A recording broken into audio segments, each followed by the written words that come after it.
السلام علیکم ورحمۃ اللہ وبرکاتہ۔ تمام احباب کی خدمت میں عرض ہے کہ آج رمضان 1441 ہجری کا دوسرا جمعہ ہے، سحری کا وقت ہے۔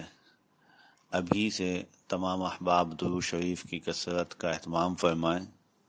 اور یہ سوچ کر اہتمام فرمائیں کہ اس وقت جو پوری دنیا میں ایک وبا پھیلی ہوئی ہے، سب کو معلوم ہے کہ اس کی وجہ سے روزہ اقدس پر بھی مسلمانوں کی حاضری موقوف ہے، اجازت نہیں ہے۔ اور میں گزشتہ سال ان دنوں میں روزہ اقدس پر سحری کے وقت بھی حاضر ہوا۔ یقین جانیے کہ اتنا رش ہوتا تھا، اگر یہ کہا جائے کہ لاکھوں لوگ اس وقت بھی درود و سلام پیش کرنے کے لیے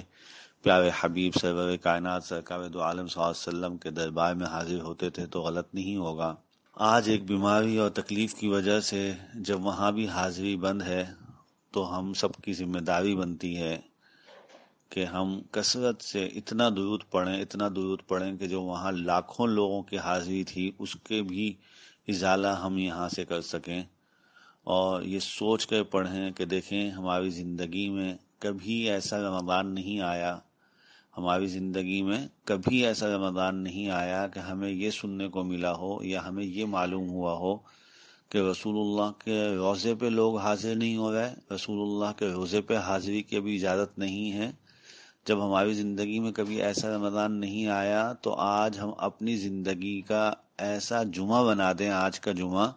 کہ ہم اتنی کثرت سے درود پڑھیں کہ ہماری زندگی میں کبھی ایسا جمعہ بھی نہ آیا ہو کہ ہم نے اتنی کثرت سے درود شریف پڑھا ہو۔ اتنی زیادہ اٹھتے بیٹھتے چلتے پھرتے درود شریف کا آج اتنا اہتمام کرنا ہے، تمام دوست احباب کو اتنا اہتمام کرنا ہے کہ زندگی کا جیسے تکلیف دہ رمضان ہوا، تکلیف دہ آج جمعہ ہوا، کہ ہمیں آج یہ احساس ہو رہا ہے کہ جناب نبی کریم صلی اللہ علیہ وسلم کے روزے پہ حاضری کے لیے مسلمانوں کی وہ تعداد نہیں ہے، وہ لوگ نہیں ہیں۔ تو بالکل اسی طریقے سے آج ہماری زندگی کا بھی ایک انوکھا جمعہ ہونا چاہیے کہ اس میں اتنی کثرت سے درود شریف پڑھیں کہ ہم سے ہماری روح خود کہے، ہم سے ہمارا وجود خود کہے کہ بھائی ہم نے تو کبھی بھی اتنا درود نہیں پڑھا تھا جتنا آج پڑھ لیا۔ اللہ تعالیٰ توفیق دیتے ہیں میرے محترم دوستوں بزرگوں،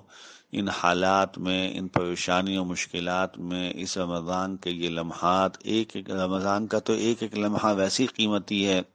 لیکن اس وقت کا جو رمضان ہے، اس زمانے اور آج کل کا جو رمضان ہے، یہ ہم سے بڑے مطالبے کر رہا ہے۔ بہت زیادہ ہمیں سب کو اپنی ذمہ داری کو سمجھنا چاہیے، اپنی ذمہ داری کا احساس بیدار کرنا چاہیے۔ اللہ تعالی ہم سب کو توفیق عطا فرما دیں۔ جزاکم اللہ۔ السلام علیکم ورحمۃ اللہ۔